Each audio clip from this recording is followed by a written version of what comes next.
couch potato. What's up, everybody? It's me, ShushieBushie, and DroneZA. We're back once again, and guess what? Winter is here. It definitely is. So, just a fair warning, this episode is going to be full on spoilers. So if you haven't watched episode 8, season 8, episode 1, Go watch it. And then come back. Because we are going to talk about everything. Yes, we're going to be touching on everything, fan theories, everything that's happened, what's going to happen, maybe, possibly. I'm excited. Yeah, a lot happened.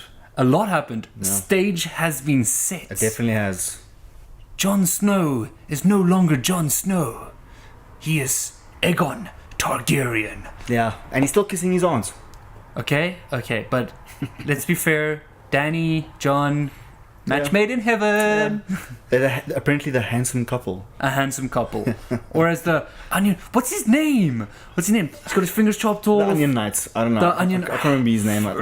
This is terrible. Too many characters. There's too many characters. Slap on the wrist. We need to... We'll go check this afterwards. It should pop up right here. His name is going to pop up right here. Yeah, it should. It should somewhere. He's the editor. It's going to pop up right here, right? It should pop up somewhere, Yeah. Put a picture. I'll just put a picture there. Just picture his face like... with an onion, of course. People like pictures. Like pop-ups. Besides that, he basically says the one is just and the one is honorable. So Honorable king and the just queen. And the just queen. That's like a perfect They were a perfect match. And I mean, come on, Targaryens, it's in their history that they I mean, that's why we had the Mad King. Because all the incest and stuff. After the 500 years the Targaryens ruled. No, it was even more. It was 1,000 years. Yeah, I don't know. I can't remember. But no, it was 600 years of Targaryen rule. It was a very long time. It will pop up right here. How many years? No, it's not going to. We're just going to make him look like a fool.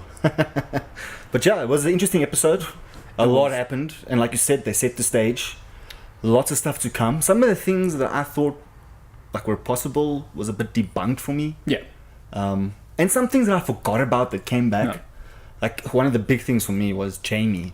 Oh, you're going right to the end. But, I mean, I'm still like, I can't believe I totally forgot about that. I mean, he killed Dany's dad, so she's not going to be very happy to see him. Yeah, no, of course not. And now he shows up in Winterfell. Yeah. So it's like, are you welcome in Winterfell, Jaime? I mean, the only person that's going to welcome him with open arms is Tyrion. Yeah, his brother. Is Tyrion. I mean, at least he saved his brother, so... Well, he helped his brother escape, so... Yeah. So he'll be happy to see. It's going to be interesting. I mean, also going to the end scene, like we're going to jump straight to the end. It was interesting. Where Jaime gets off his horse. He's finally at Winterfell. Well, you don't know it's him. He's got the cloak hood over his head. Yeah. I mean, the last we saw him was a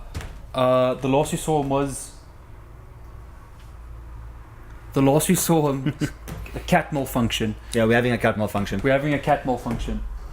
Yes. She's a naughty one. Did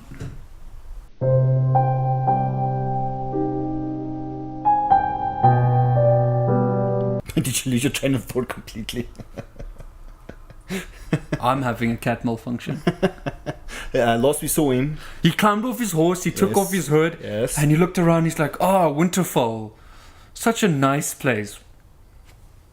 It's not King's Landing. And he turns, and then all of a sudden, they're in a wheelchair. The last time he saw him was when he pushed him out of a window. Oh, Bran. Bran. Bran. That's something we need to discuss as well, like how ninja he is with his wheelchair. Okay, but if you have the all power of seeing the past, the future, and the present, you know exactly where you have to be. Your execution of time is the best. Because let's be honest, every time you see Bran pop up in this episode, it's like. Yeah, it's like he was waiting there. Like, I mean, he even says to... he even knows which direction to look. Yeah. He says to Sam, when Sam's like, what you doing here, in the one scene, where he was waiting for Sam as well. It's like I was waiting for an old friend. So, it's like, even for a person in a wheelchair, he gets to places quickly, but I think it's because he knows where he has to be. Knows exactly. So he has a lot of time to do it, you know? Yeah. And I mean, that wheelchair doesn't look that sturdy. I mean, it looks like full-on wooden wheelchair. It's not like they can have a fancy one. It's in mud, and Hodor isn't there anymore. Yeah. So it's like, there anymore. How does he get around? Yeah. You know? He has his ways. Well, he has to have his way. He has to have his way, yeah. He was popping up all over the place. Yeah. I mean, how morbid was that start where you first saw them, where Dany and Jon actually ride in with the whole Unsullied, and they march through Winterfell, and they get there, and then they climb off the horse and they walk, and Jon Snow greets Bran because it's the first time he sees Bran as well. Yeah. After, the first episode of the first season, basically. First episode, first season, and he's like, "Oh, Bran, you look so. I'm just glad you're safe." Blah blah blah. And then Dany climbs off, and then she does greet, and her and Sansa have that like throwing dagger looks at one another, and then Bran's all of a sudden just super morbid, like, we don't have time for this. We don't have time for this. The Night King has your dragon. And the army of the dead is marching south. And she didn't know that. Now she knows that. Now she knows it. You could see it on her face. She was like, oh, but that's possible because after seeing the Night King create a spear out of ice and then throwing it, taking down the biggest dragon she has. No, it wasn't. No, it was her main. It was her main dragon. It was her biggest dragon. I don't think it was. No, it was. I think the big one. What's his name? I want to say Dracarys now, but that's when she tells him to burn. Is the one that gave Jon the stink eye. No, that wasn't. That was her two little dragons. I might be wrong. We'll go and check up in a little pop-up somewhere. Pop up the fact here. But Jon, he killed the one dragon with the ice spear, and now he has it. Yeah. And now she knows that he has it. So I think now they're also realizing that it's not going to be as easy as they thought it was. Well, I don't think they ever thought it was easy, but now they know it's going to be harder to take this army down. Yeah, definitely. And that's something else I want to talk about. It's like, it hasn't happened yet, but after seeing the scene close to the end where they get to the Umber's castle, yes, and like you just see the blood pools and all the bodies are gone, they made me think of something.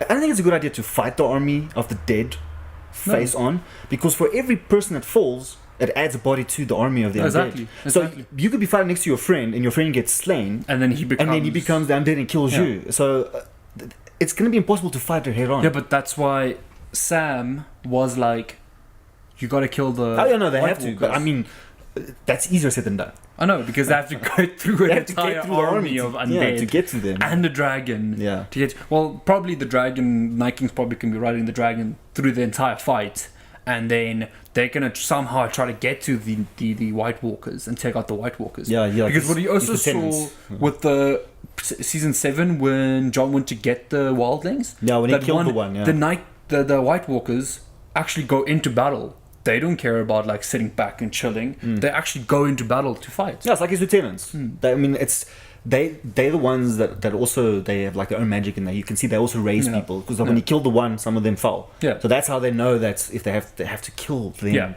to stop the undead basically.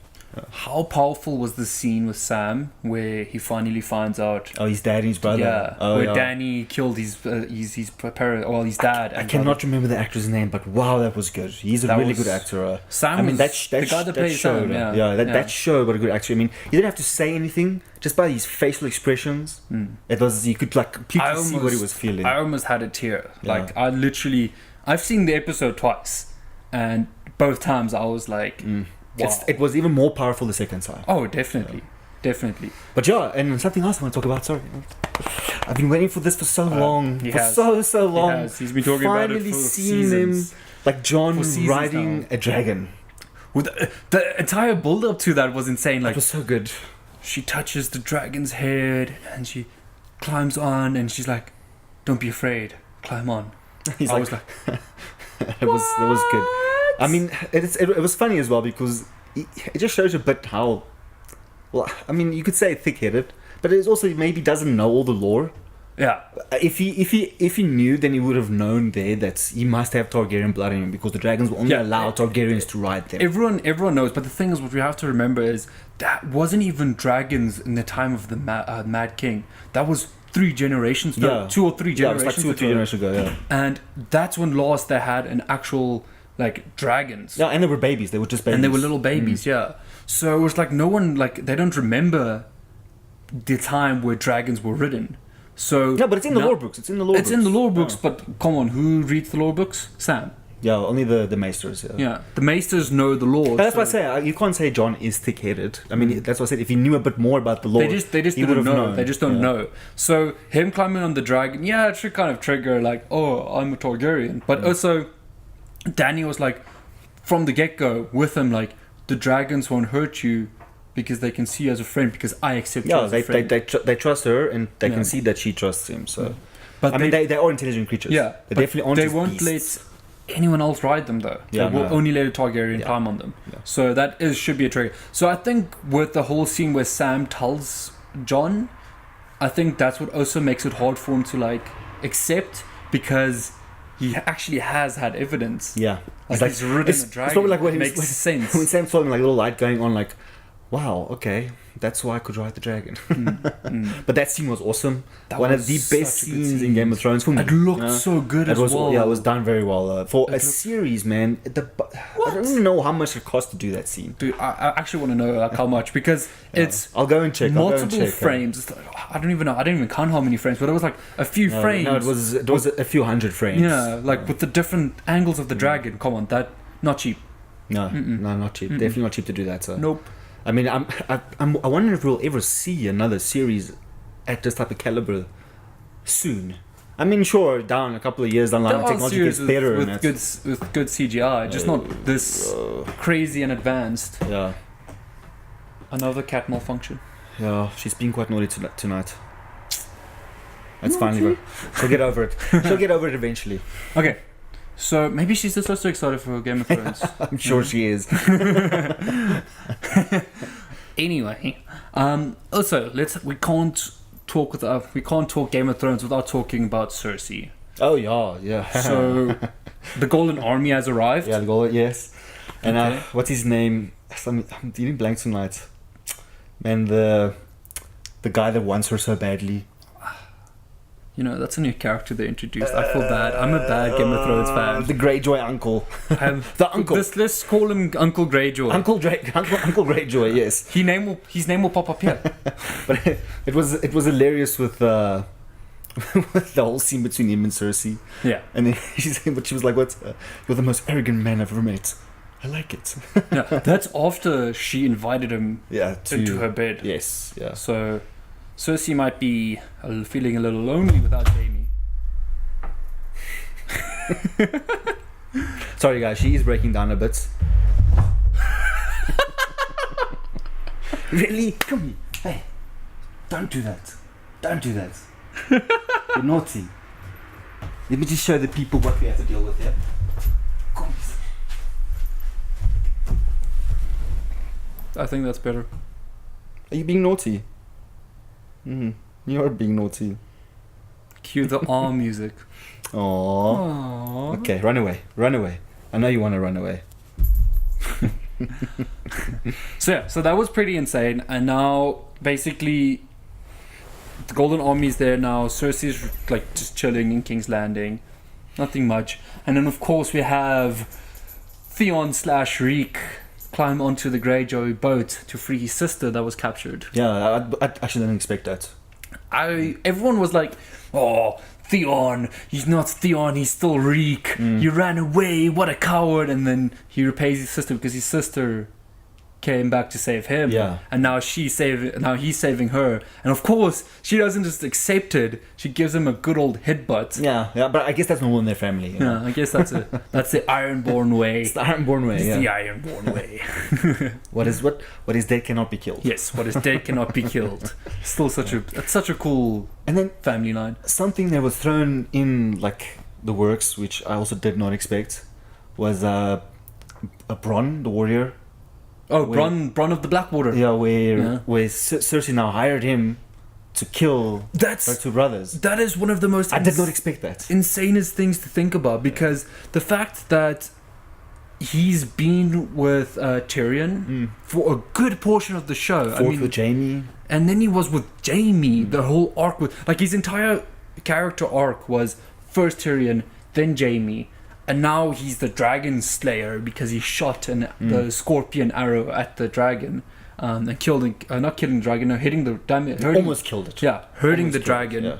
And then he now like he was like, I'm done now. Like I don't have to do anything. And then she's like, here's gold, and he has a cool crossbow. Yeah, it's the dragon bone crossbow. It's funny when the maester gets there and he tells them the whole story and he's like, "Yeah, you had a castle and it was taken away." It's like Cersei's not like that. She likes to pay people in advance. There's a whole wagon of gold waiting outside. Like immediately you can see, it's like, attention, you have it. Say what? So I want to see if he's actually going to do it or not, because he's been about money. Money's been what persuading him. Pretty much. Money, castles, He wants wealth. I would say Power women, and wealth. but he doesn't really care about women. He really just wants a castle, a big castle, and money. He wants wealth. That's it. He wants to be. He wants to be wealthy. Yeah. It's that you can see. He wants to be a That's lord. what he strives for. Yeah. So it's going to be interesting to see what's going to happen for all with him and Tyrion. Because I mean, him and Tyrion did have a good relationship. Yeah. You know, he did first join Tyrion just for money, but eventually they did build a bond. You know, from traveling so long together and working for him, and same with Jaime. Yeah, same with Jaime. I mean, they went to